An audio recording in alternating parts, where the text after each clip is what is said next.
गुल के साथ नहीं चल सकते हैं, बुज़दिल खुल के साथ नहीं चल सकते हैं, रस्ते में जो छोड़ गया उसे जाने दो, सब राहुल के साथ नहीं चल सकते हैं। बड़गाम वालों, आपको यह समझना पड़ेगा कि पिछली बार आपने बड़ी हिकमत से, बड़ी समझ से, बड़े सलीके से, एकजुटता से जिग्नेश को जितवाया था। भाजपा उस एकजुटता को तोड़ना चाहती है, भाजपा आपकी उस सियासी समझ को पामाल करना चाहती है। इसीलिए कोई हैदराबाद से तो कोई दिल्ली से बड़े बड़े दोस्त उनके आए हुए, वो आपको समझाएंगे ऐसा नहीं है ऐसा। अरे मैं तो चश्मदीद हूं, मैंने देखा है बिहार में, मैं गवा रहा हूं कि किस तरह 2 सीटें 3 सीटें जीतने के चक्कर में सैकड़ों सीटें हरवाने का काम किया जा रहा है, किस तरह से तकरीरें कर करके, जज्बाती करके लोगों को समझाने की कोशिश की जा रही है। एक बड़े शायर ने कभी कहा था कि सरे मिंबर वो ख्वाबों के महल तामीर करते हैं, इलाजे गम नहीं करते, फकत तकरीर करते हैं। फकत तकरीरों से काम नहीं चलने वाला है। लड़ाई इस बात की है कि हुकूमत बदलेगी या नहीं बदलेगी। जब तक दिल्ली की हुकूमत नहीं बदलेगी, इस मुल्क के तमाम मसले हल नहीं होंगे। आपको यह बात समझनी पड़ेगी। और दिल्ली की हुकूमत तब तक नहीं बदलेगी जब तक आपके यहाँ की हुकूमत नहीं बदलेगी, जब तक आप यहाँ समझ के साथ वोट नहीं करेंगे। तो मैं आपसे गुजारिश करने आया हूँ मेरे भाई कि जिग्नेश मेरे ख्याल है कल या परसों में अपना नॉमिनेशन भरेंगे, परसों 15 तारीख को अपना नामांकन करेंगे, नॉमिनेशन भरेंगे। तो मैं गुजारिश आपसे भी करूंगा कि उस दिन बड़ी से बड़ी तादाद में ज़रूर इनके नामांकन का हिस्सा बनिए, क्योंकि इनको आप पे बड़ा भरोसा है और उस भरोसे की लाज आपको भी बचाना है।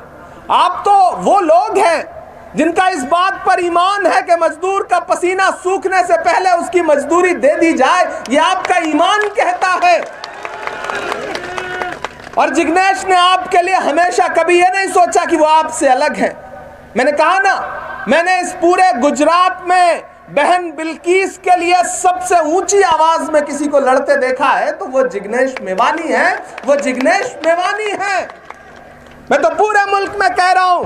और अभी 2-3 हफ्ते बाद पार्लियामेंट शुरू होगा, तो मैं आपसे वादा कर रहा हूं कि मुल्क के हाकिम के सामने उसकी आंख से आंख मिला करके खड़ा होकर के उससे पूछूंगा जरूर कि आपने एक नारा दिया था कि बेटी बचाओ बेटी पढ़ाओ, क्या है आपके नारे का सच? क्या यही है आपके नारे का सच कि जिस देश में एक संस्कृत का सूत्र वाक्य है कि यत्र नार्यस्तु पूज्यन्ते रमन्ते तत्र देवता, जहां नारियों की पूजा होती है वहां देवता निवास करते हैं, क्या यही है आपके इस वाक्य का सच कि 11 बलात्कारी सरकारी शह पर रिहा कर दिए जाते हैं? जहां नारियों की पूजा होनी थी वहां बलात्कारियों की पूजा करवा रही है गुजरात की सरकार। मैं तो उस हाकिम से यह सवाल पूछूंगा और जिग्नेश भी मुसलसल ये सवाल पूछ रहे हैं। मेरे भाई, ये लड़ाई बहुत बड़ी है, लेकिन इस बड़ी लड़ाई में आपको डरना नहीं है, हटना नहीं है मैदान से। हम आतिशे सोजा में भी हक बात कहेंगे, कुंदन की तरह दहर में ताबिंदा रहेंगे। तारीख बताती है कि हर दौरे सितम में हम जिंदा थे, हम जिंदा हैं, हम जिंदा रहेंगे। या शकील खान साहब बैठे हुए हैं, वजीर पठान साहब, इम्तियाज कादरी साहब, हमारे साथ काम करने वाले शहनवाज साहब, निजामुद्दीन राइन साहब, अनिरुद्ध ललित जैन जी, बाकी आपके कांग्रेस के जो तमाम साथी हैं वो यहाँ बैठे हैं।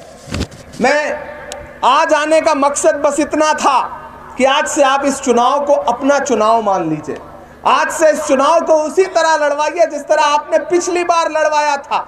जिग्नेश, मुझे ये बात पता है मेरे भाई कि लोगों ने सिर्फ आपको वोट नहीं दिया था, मैं तो ऐसी भी खबरें मेरे पास हैं कि माओ ने आपके लिए मुसल्ले पे बैठ के अपने हाथ उठाए थे दुआ के। मुझे ये बात पता है, मुझे ये बात पता है कि लोगों ने रात रात में जाग जाग करके आपके लिए दुआएं की थी, आपकी जीत के लिए दुआ की थी।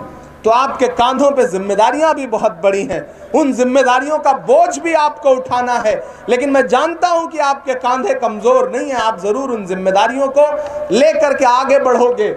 और बड़गाम वालों, यह हुकूमत आपको डराएगी, यह हुकूमत आपको बांटने की कोशिश करेगी, लेकिन राहुल गांधी कहते हैं डरो मत, मैं राहुल की बात को आगे बढ़ाते हुए लोगों से यह कहता हूं कि मत समझना डराने से डर जाएंगे।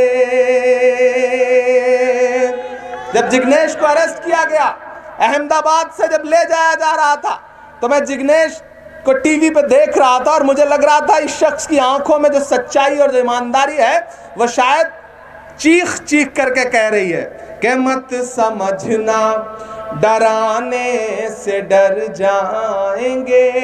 तैयार रहिएगा बड़गाम वालों, मत समझना डराने से डर जाएंगे।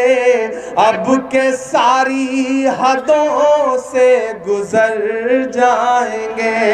मत समझना डराने से डर जाएंगे।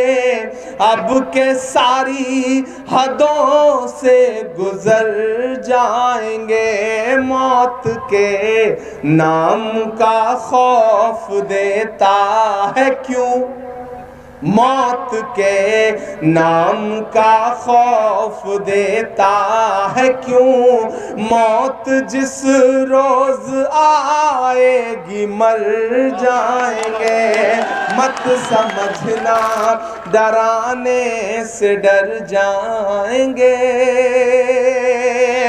जो हमारी संस्कृति है, जो हमारी विचारधारा है, जो हमारी आइडियोलॉजी है, मैं उसे इन मिसरों में पिरोता हूं कि हमने ज़मज़म दिया, आबे गंगा दिया।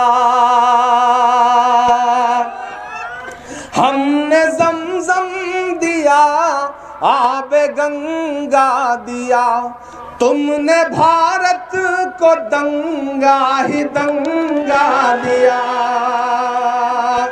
ऐसे काम नहीं चलेगा। वो जोश मुझे नजर नहीं आ रहा है जो नजर आना चाहिए। मैं फिर से पढ़ता हूं कि हमने ज़मज़म दिया, आबे गंगा दिया। तुमने भारत को दंगा ही दंगा दिया। और इस अहद की सबसे बड़ी सच्चाई अगर बोल सके आपका ये बेटा, आपका ये भाई, आपका ये दोस्त, तो सच्चाई पे मुहर लगाइएगा कि हमने ज़मज़म दिया, आबे गंगा दिया। तुमने भारत को दंगा ही दंगा दिया। तुमने एक रंग के ख्वाब देखे मगर, तुमने एक रंग के ख्वाब देखे मगर, हमने हिंदुस्तान को तिरंगा दिया। ये तिरंगा बदन पर लपेटे हुए, ये तिरंगा बदन पर लपेटे हुए एक दिन इस ज़मीन में उतर जाएंगे। मत समझना डराने से डर जाएंगे।